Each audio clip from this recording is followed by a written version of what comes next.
므낫세가 왕위에 오를 때에 나이가 12세라. 예루살렘에서 55년 동안 다스리며 여호와 보시기에 악을 행하여 여호와께서 이스라엘 자손 앞에서 쫓아내신 이방 사람들의 가증한 일을 본받아 그의 아버지 히스기야가 헐어버린 산당을 다시 세우며 바알들을 위하여 제단을 쌓으며 아세라 목상을 만들며 하늘의 모든 이럴 성실을 경배하여 섬기며 여호와께서 전에 이르시기를 내가 내 이름을 예루살렘에 영원히 두리라 하신 여호와의 전에 제단들을 쌓고 또 여호와의 전 두 마당에 하늘의 이럴 성실을 위하여 제단들을 쌓고 또 흰놈의 아들 골짜기에서 그의 아들들을 불 가운데로 지나가게 하며 또 점치며 사술과 요술을 행하며 신접한 자와 박수를 침임하여 여호와 보시기에 악을 많이 행하여 여호와를 진노하게 하였으며 또 자기가 만든 아로새긴 목상을 하나님의 전에 세웠더라. 옛적에 하나님이 이 성전에 대하여 다윗과 그의 아들 솔로몬에게 이르시기를 내가 이스라엘 모든 지파 중에서 택한 이 성전과 예루살렘에 내 이름을 영원히 둘지라. 만일 이스라엘 사람이 내가 명령한 일들 곧 모세를 통하여 전한 모든 율법과 율례와 규례를 지켜 행하면 내가 그들의 발로 다시는 그의 조상들에게 정하여 준 땅에서 옮기지 않게 하리라 하셨으나 유다와 예루살렘 주민이 므낫세의 꾀임을 받고 악을 행한 것이 여호와께서 이스라엘 자손 앞에서 멸하신 모든 나라보다 더욱 심하였더라. 여호와께서 므낫세와 그의 백성에게 이르셨으나 그들이 듣지 아니하므로 여호와께서 아수르 왕의 군대 지휘관들이 와서 치게 하심에 그들이 므낫세를 사로잡고 쇠사슬로 결박하여 바벨론으로 끌고 간지라.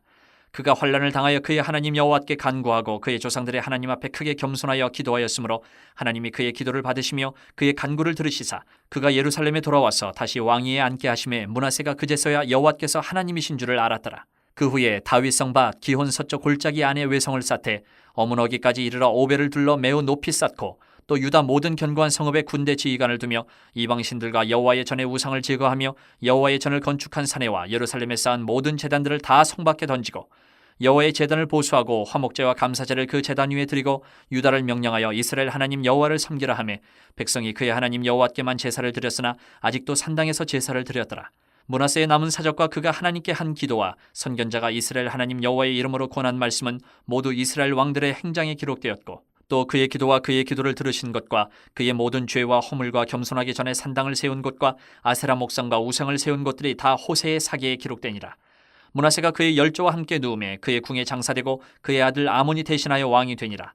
아몬이 왕위에 오를 때에 나이가 22세라. 예루살렘에서 2년 동안 다스리며 그의 아버지 므낫세의 행함같이 여호와 보시기에 악을 행하여 아몬이 그의 아버지 므낫세가 만든 아로새긴 모든 우상에게 제사하여 섬겼으며 이 아몬이 그의 아버지 므낫세가 스스로 겸손함같이 여호와 앞에서 스스로 겸손하지 아니하고 더욱 범죄하더니 그의 신하가 반역하여 왕을 궁중에서 죽이매 백성들이 아몬 왕을 반역한 사람들을 다 죽이고 그의 아들 요시야를 대신하여 왕으로 삼으니. 회개는 하나님의 불같은 진노를 돌이킵니다. 회개는 아무리 흉악한 죄인이라도 겸손하게 돌이키면 하나님은 다시 기회를 주시는 분이십니다.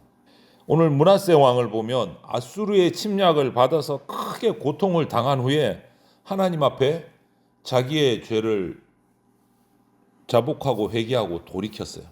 그래서 오늘 본문에서 그 후에 므낫세 왕의 변화된 모습, 그리고 그 므낫세를 뒤이어 왕이 된 아들 아몬 왕의 삶을 한번 살펴보면서 우리가 교훈을 받기를 바랍니다. 므낫세의 아버지 왕은 히스기야 왕이었어요. 너무너무 하나님 앞에서 신실하게 잘 사역을 감당하고 삶을 살았던 왕입니다. 이제 아들 므낫세가 왕이 됐습니다. 그런데 아버지하고는 정반대의 모습을 나타냈어요. 왕이 되고 나서 가나안의 그 악한 풍속을 따르고 히스기야 왕, 아버지 왕이 그 신앙개혁을 해서 완전히 바로 세워놨던 그 영적인 환경들, 하나님을 섬기는 모든 것들을 다시 완전히 뒤집어 버렸어요. 히스기야 왕이 제거한 온갖 우상숭배의 풍습을 다시 되살렸습니다. 성전 안에도 우상을 위해서 제단을 만들었어요. 심지어는 인신제사, 자기의 자녀들을 끌어다가 우상에게 불태워서 바치는 인신제사까지 다시 시작을 또 했어요. 거기다가 잡다한 미신까지 다 끌어들였어요. 이 므낫세 왕의 이런 모습 때문에 이제 유다 백성들도 왕을 따라 악한 우상숭배의 길로 다시 들어가는 거예요. 오히려 하나님이 쫓아내신 그 가나안 민족들보다 더 흉악하게 돼버렸어요. 여러분, 이런 모습을 보면 히스기야 왕, 부왕이었던 히스기야 왕의 그 모습에서 므낫세 왕, 아들 왕으로 오면서 쌓기는 힘들어도 무너뜨리는 것은 정말 순식간이다라는 것을 우리가 깨닫게 돼요. 바로잡는 데는 정말 오래 걸리고 힘들고 어려운 과정들을 거쳐야 바로 세울 수 있어요. 그런데 흐트러뜨리는 거는요, 한순간이다라는 것을 우리가 보게 돼요. 그러니 우리가 말씀을 읽고 말씀대로 사는 수고를 멈출 수가 없는 거예요. 멈출 수가 없는 거예요. 그렇게 하지 않으면 우리 신앙, 우리 믿음이 무너지는 거는 순식간입니다. 순식간. 그래서 신앙의 경주를 멈출 수가 없고 계속해야 되는 거예요. 하나님은 이렇게 므낫세 왕 백성들에게 선지자를 보내서 그들의 악함을 경고를 하십니다. 그런데 하나님의 그런 말씀을 듣지를 않아요. 계속 우상 숭배를 해요. 결국 하나님은 이 므낫세 왕과 남유다를 아수르의 손에 붙이시고 므낫세 왕은 쇠사슬에 결박당해서 오늘 기록을 보니까 바벨론으로 끌려갔어요. 포로가 돼서 왕이. 결박당해서 바벨론까지 끌려갔다. 한 나라의 왕이. 이것은 정말 최악의 고통이고 수치스러운 거예요. 한 나라의 왕이 포로가 돼서 끌려갔다. 그 나라는 그냥 문 닫은 거예요. 왕이 포로가 됐다. 그런데 므낫세는 바벨론으로 끌려가는 그 환난을 당하고 나서야 뒤늦게 정신을 차렸습니다. 자기의 죄악을 깨닫고 하나님 앞에 기도하기 시작했어요. 오늘 12절을 보면 하나님 앞에서 크게 겸손한 마음을 품었다. 이렇게 돼 있어요. 크게 겸손한 마음을 품고 하나님 앞에 회개했어요. 하나님의 이 진노의 막대기가 므낫세를 돌이키는 도구가 된 겁니다. 늦었지만 그럼에도 불구하고 회개하고 돌이켰기 때문에 최후의 멸망은 피했어요. 므낫세 왕은. 여러분 진정으로 뉘우치면 하나님은 마지막 십자가에 달려서 죽게 됐다. 더 이상의 기회가 없을 것 같은데 누가복음에 보면 그 십자가에 달린 한편 강도를 하나님이 용서해 주셨어요. 죄인 중에 괴수에게도 은혜를 베푸신다. 디모데전서에 그렇게 고백하고 있어요. 회개하는 자에게는 언제나 죄보다 하나님의 은혜가 더 크게 임합니다. 그래서 회개가 너무너무 우리에게 중요한 거죠.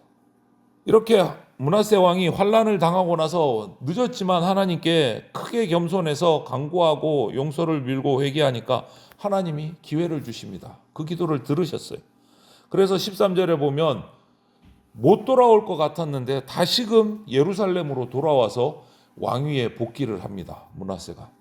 그렇게 되고 나서 그 망한 나라일 줄 알았는데 다시 회복을 해요.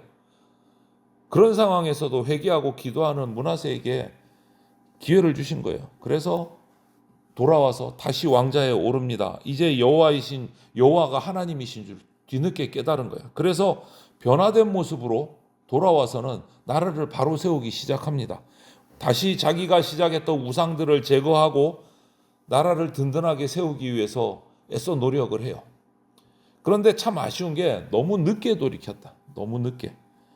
그래서 이전에 행한 죄악들이 너무 많았기 때문에 자기 때는 아니지만 이 유다의 멸망을 막을 수는 없었어요. 바벨론에서 돌아온 므낫세처럼 우리는 하나님의 은혜로 죄와 사망에서 돌아온 사람들입니다. 저와 여러분들은. 그러면 내 잘못을 바로잡은 므낫세처럼 우리도 말씀에서 벗어났던 것들, 그런 삶들을 바로잡는 정말 노력이 필요합니다. 받은 은혜가 크고 깨달은 은혜가 많을수록 돌이켜야 할 것들이 많이 보이는 것 같아요.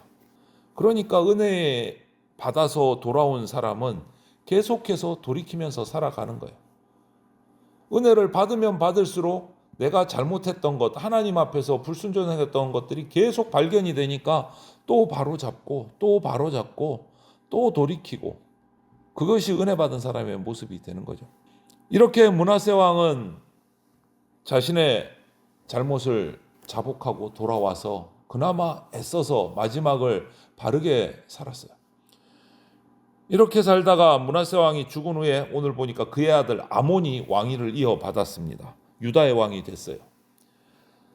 여러분, 자리를 이어가는 거는 그렇게 어렵지 않습니다. 그런데 그 자리가 요구하는 영적인 자세를 이어가는 것은 쉽지 않은 것 같아요. 아몬은 아버지 므낫세 왕의 삶을 통해서 봤을 거예요. 바로 옆에서 봤을 거예요. 아버지의 모습을 통해서. 하나님을 떠나서 우상 숭배하고 악을 행할 때 아버지가 어떤 환난과 어떤 수치를 겪었는지 봤어요. 바벨론으로 끌려갔던 아버지가 하나님 앞에 회개하고 기도할 때 또 하나님이 다시 회복시키셔 왕에 세워주시는 모습도 봤어요. 그렇다면 이 아몬 아들은 므낫세 아버지 왕이 회개하고 돌아와서 말년에 보여준 그 올바른 신앙을 따라서 하나님을 경외하는 것이 맞는 거죠. 옆에서 봤으면. 그런데 오늘 아몬의 기록을 보면 그 교훈을 못 받은 것 같아요. 역사의 교훈, 아버지의 삶에서 그 모습을 발견하지 못하고 그냥 어리석은 삶을 또 살아갑니다. 아버지가 오히려 초기에 범했던 우상숭배의 죄를 다시 범합니다. 이것을 보다 못한 반역자들에 의해서 또 죽임을 당해요. 정말 안타까운 모습을 살아간 거죠. 회개하지 않으면 여러분 우리가 회복될 수 없습니다. 오늘날 우리도 동일합니다. 돌이키지 않으면 하나님의 용서, 하나님의 은혜 경험할 수가 없어요. 보십시오. 히스기야 왕에서 므낫세 왕으로, 므낫세 왕에서 아몬 왕으로, 왕위는 차곡차곡 아버지, 아들, 손자 이렇게 계속 계승됐어요. 다 계승이 되어 왔는데 왕위는 계승이 됐는데 신앙은 계승되지 못했어요. 신앙은 우리 다음 세대에게 올바른 믿음 이거 전수하는 거 너무너무 중요합니다. 참된 신앙인은 악의 고리를 끊고 하나님의 뜻을 이루는 사람이 참된 신앙인입니다. 오늘 저와 여러분이 이 히스기야에서 므낫세로 아몬으로 이어지는 이 신앙의 흐름이 참 자꾸 끊어지는 모습을 보면서 우리가 깨닫고 회개하고 돌이켜서 나는 그럼 우리 집안은, 우리 가문은, 우리 자녀는 어떻게 바로잡아야 될까? 내가 어떤 모습을 보여야 될까? 한 번 더 우리가 깊이 묵상하고 우리가 받은 하나님의 그 믿음, 신앙을 우리 다음 세대로 잘 전수할 수 있는 저와 여러분들, 우리 가문, 우리 교회가 되기를 주님의 이름으로 축원을 드립니다. 아멘.